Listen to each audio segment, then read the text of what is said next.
যতজন এই বুকের লেখাটা পড়বে ততজন কিন্তু বাংলাদেশকে উচ্চারণ করবে যে বাংলাদেশ।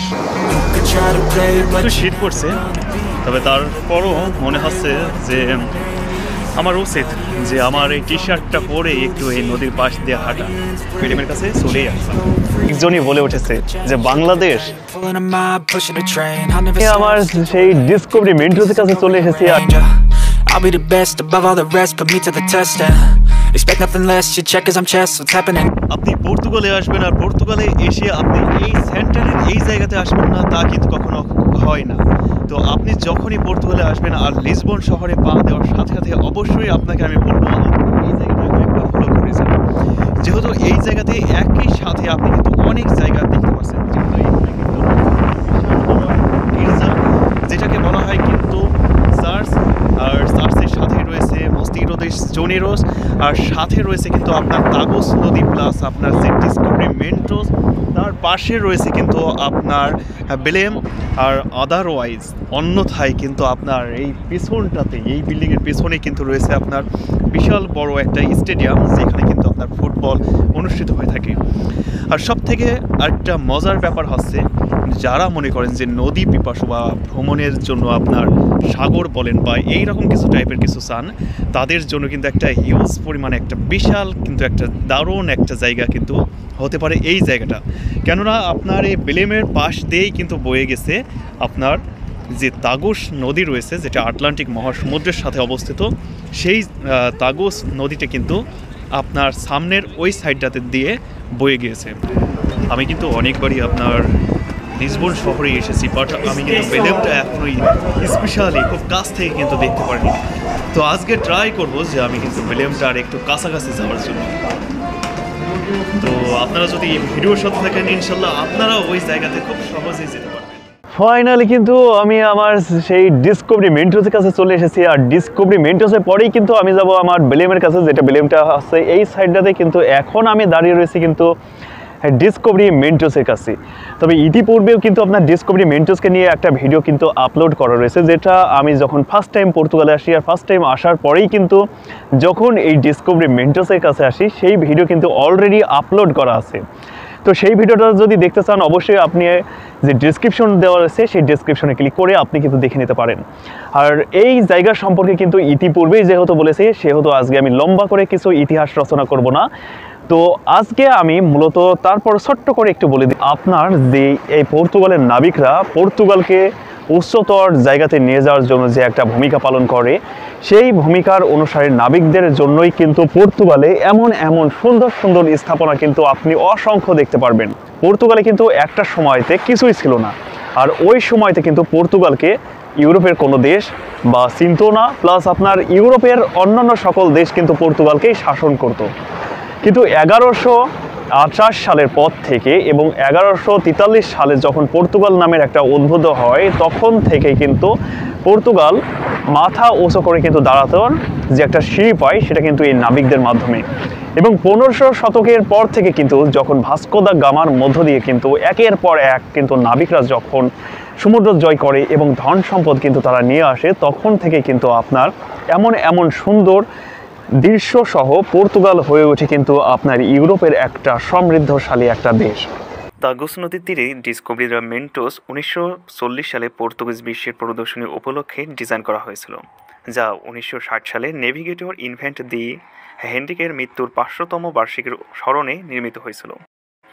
স্থপতি কোর্টিনেলের টেলমো দ্বারা ডিজাইন করা 52 মিটার উঁচু স্মৃতিস্তম্ভটি একটি ক্যারাভেলের প্রতীক, যা ইনফ্যান্ট ডি হেনরিকের চিত্র দ্বারা পরিচালিত। তবে 32 জন ঐতিহাসিক ব্যক্তিত্বের মিছিলে যারা আবিষ্কারের যুগে অবদান রেখেছিলেন, তাদেরকে এই চিত্রের মাধ্যমে ফুটিয়ে তোলা হয়েছে। যেমন ভাস্কো দা গামা 1460 থেকে 1524, যিনি ভারতের সামুদ্রিক পথ আবিষ্কার করেন। আমি এখন বেলেমের দিকে যাচ্ছি, যেটা দেখার আগ্রহ কিন্তু আমার বিশাল। আমি কিন্তু লিসবনে অনেকবারই এসেছি, কিন্তু এখন পর্যন্ত কিন্তু বেলেমের কাছাকাছি কখনো যেতে পারিনি। তো আজকে আমি ট্রাই করব যে আপনার ওই বেলেমের কাছে যেতে। যদি তেমন হয় তাহলে অবশ্যই আমি বেলেমের ভিতরেও প্রবেশ করব। আপনারা কিন্তু এখন দেখতে পাচ্ছেন যে পর্তুগালের লিসবন শহরে কিন্তু এখন পর্যটকদের ঢল নেমেছে এক প্রকার।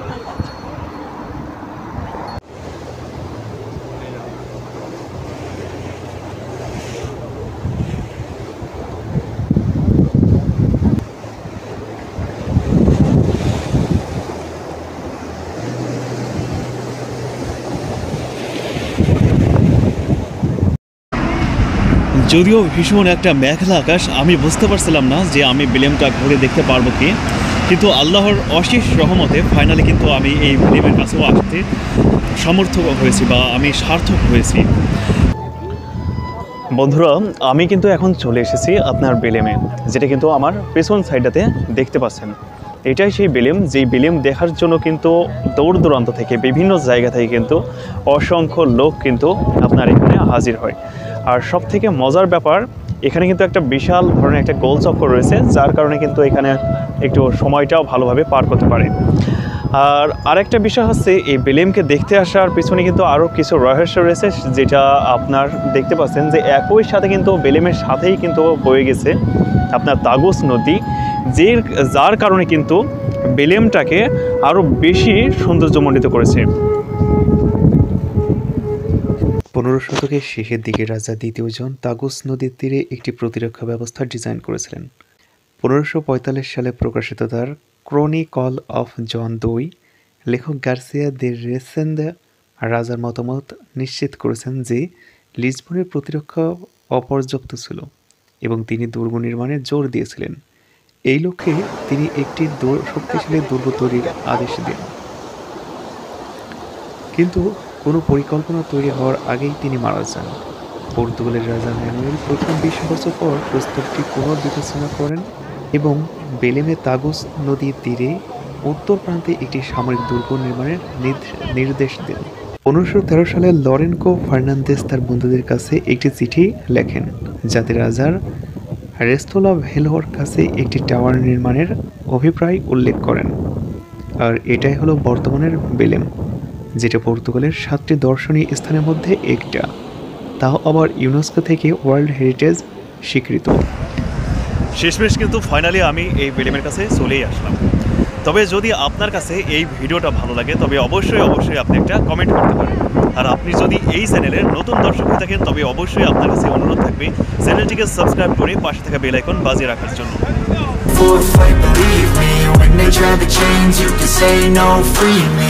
So he's been looking for somebody who could save him. আমি অনেকক্ষণ থেকে কিন্তু বেলেমের কাছে রয়েছি। তো বেলেমের এই লোকজন যে দেখতে পাচ্ছেন, এখান কিন্তু বিভিন্ন দেশ থেকে কিন্তু আসলে এখানে ঘুরতে এসেছে। তো মূলত এতক্ষণ কিন্তু শীতের জন্য কিন্তু আমি জ্যাকেট গায়ে দিয়েছিলাম। তো আমার কাছে মনে হলো, যেহেতু আজকে আমি বাংলাদেশের টি শার্টটা গায়ে দিয়ে এসেছি, তো আমার উচিত এখানে অন্তত একটা স্মৃতি জড়িত করে যেতে, আর অন্তত একটা সেলফি তোলার জন্য হলেও এই টি শার্টটা পরে একটা ছবি ওঠার দরকার বা একটা ভিডিও করার দরকার ছোটোখাটো। তো যখন আমি আসলে আমার জ্যাকেটগুলো খুলছিলাম, খোলার পরে যখন আমি রাখলাম আমার ব্যাগের ওপরে, রাখার সাথে সাথে কিন্তু যখন বাংলাদেশের লোগো সহ কিন্তু যখন বাংলাদেশ লেখা দেখছে, তখন কিন্তু অনেকজনই বলে উঠেছে যে বাংলাদেশ। হ্যাঁ, এই যে এই ক্রিকেটের জায়গা থেকে বলেন বা যে কোনো জায়গা থেকে বলেন, যে যখন নিজের দেশের নামটা সবাই বলে, ওই জায়গাটা কিন্তু আসলে খুবই ভালো লাগে। তো এখন পর্যন্ত দেখতে পাচ্ছেন যে আমি কিন্তু বেলেমের ঠিক কাছেই রয়েছি।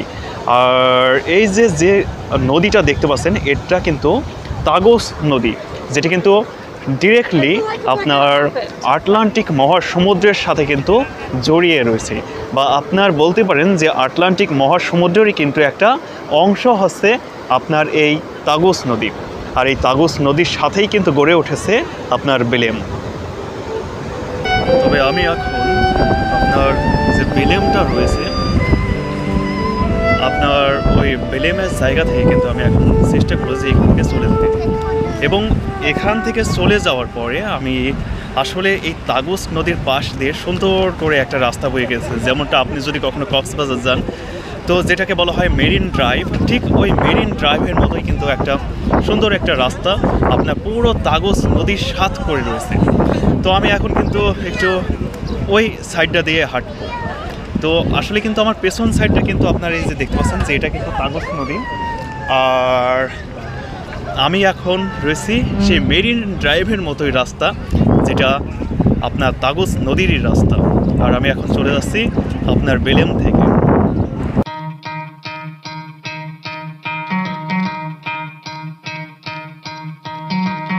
Try to play, but you're never gonna beat me. Look the other way, what I'm doing ain't easy. Bloody hands stained from the people who deceive me. Bloody hands break through the chains. সেই জোশ। একটু শীত পড়ছে, তবে তারপরও মনে হচ্ছে যে আমার উচিত যে আমার এই টি শার্টটা পরে একটু এই নদীর পাশ দিয়ে হাঁটা। কেননা যতজন এই বুকের লেখাটা পড়বে ততজন কিন্তু বাংলাদেশকে উচ্চারণ করবে যে Bangladesh. Go free me, looking for change, looking for pain, pulling a mob, pushing a train. I'll never stop, stick to a lane. তো বন্ধুরা, তো আজকের এই ভিডিওতে কেমন লাগছে অবশ্যই আপনারা কিন্তু কমেন্ট করে জানিয়ে দিতে পারেন। আর আপনাদের কমেন্ট আর সাবস্ক্রাইবই কিন্তু পরবর্তী ভিডিওর অনুপ্রেরণা জাগাতে পারে।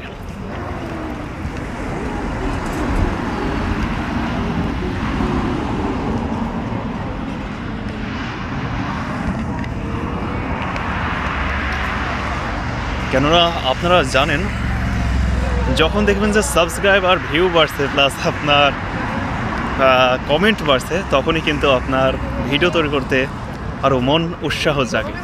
আর যদি আপনাদের উৎসাহ না পায়, তাহলে কিন্তু ভিডিও তৈরি করার মন মানসিকতা আর ওইভাবে থাকে না।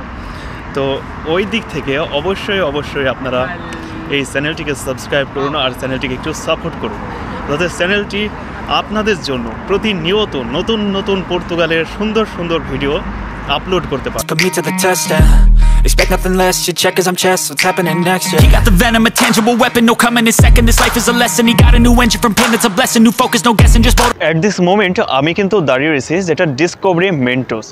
ইতিপূর্বেই কিন্তু আমি এই জায়গা থেকে চলে গিয়েছিলাম, তারপরও আবার পুনরায় ব্যাক এসেছি শুধুমাত্র একটাই কারণ, ওই স্মৃতি ধরে রাখার জন্য, যে স্মৃতিটা আমার ক্রিকেটের টি শার্টের সাথে থাকবে। তো শেষমেশ আমি এখানে চলে আসলাম।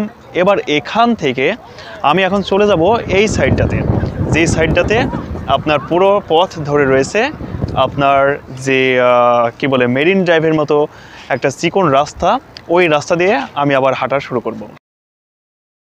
An obsession, all in his possession. You got their attention, I leave an impression and take your redemption. Just kill no discretion. Your mind is a weapon. 11-11, it's time for progression. Could try to play, but you're never gonna beat me. এইগুলো কিন্তু অসংখ্য আয়নার মাঝখান দিয়ে কিন্তু আপনার চশমা তৈরি করা হয়েছে, যেটা একটুখানি দূর থেকে দেখালে কিন্তু আপনারা বুঝতে পারবেন। এবার দেখুন যে এটা কিন্তু আপনার চশমা তৈরি করা হয়েছে, কিন্তু চশমার ওই ভেতর দিয়ে কিন্তু আপনার ওই পারের শহরগুলা কিন্তু দেখা যাচ্ছে। যদি দেখেন, দারুণ। মূলত এটা হচ্ছে মাঠ। আসলে মাঠের এই জায়গাটা কি আমি ওইভাবে জানি না, তো এখন আমার হাতে সময় ওইভাবে নাই। তো সম্ভবত নিচে গার্ডেন আছে, এখানে যে একটা মানে মাঠের যে আপনার চিত্র দেওয়া আছে, মাঠের মনে করেন যে এখানে মাছ বা অন্যান্য সকল কিছু মিলে মনে হয় একটা গার্ডেন আছে। এখন আসলে ওই সাইডটাতে একেবারেই যাচ্ছি না, প্রচণ্ড পরিমাণ আবার বৃষ্টি শুরু হয়েছে, যার কারণে কিন্তু দেখতে পাচ্ছেন যে খানিকক্ষণের ভেতরে কিন্তু আপনার ড্রেস আপ পাল্টাতে বাধ্য হয়েছি। এর আগে যেটা ছিলাম সেটা কিন্তু আর নাই। এতক্ষণ তো আপনার টি শার্ট গায়ে দিয়ে ঘুরতেছিলাম, তো দেখা গেছে এটাই হচ্ছে পর্তুগালের নিয়ম রীতি। কখন যে বৃষ্টি হয় কখন যে রোদ হয় সেটা কিন্তু আসলে নির্দিষ্ট করে বলা যায় না। দেখা গেছে এই বৃষ্টি এই আবার রোদ, প্রচণ্ড রোদে কিন্তু এতক্ষণ ঘেমে যাচ্ছিলাম, কিন্তু এখন আবার প্রচণ্ড পরিমাণ ঠান্ডা পড়তেছে। বন্ধুরা, ভিডিও দেখতে প্রায় আমি ভিডিওর শেষ পর্যায়ে চলে এসেছি। তবে আপনার কাছে অনুরোধ থাকবে, যদি এই চ্যানেলের ভিডিওটি ভালো লাগে তবে অবশ্যই চ্যানেলটিকে সাবস্ক্রাইব করে পাশে থাকা বেল আইকন বাজিয়ে দিন। দেখা হবে অন্য কোনো ভিডিও অন্য কোনো জায়গায়, সেই প্রত্যাশা জানিয়ে বিদায় নিচ্ছি। আল্লাহ হাফেজ।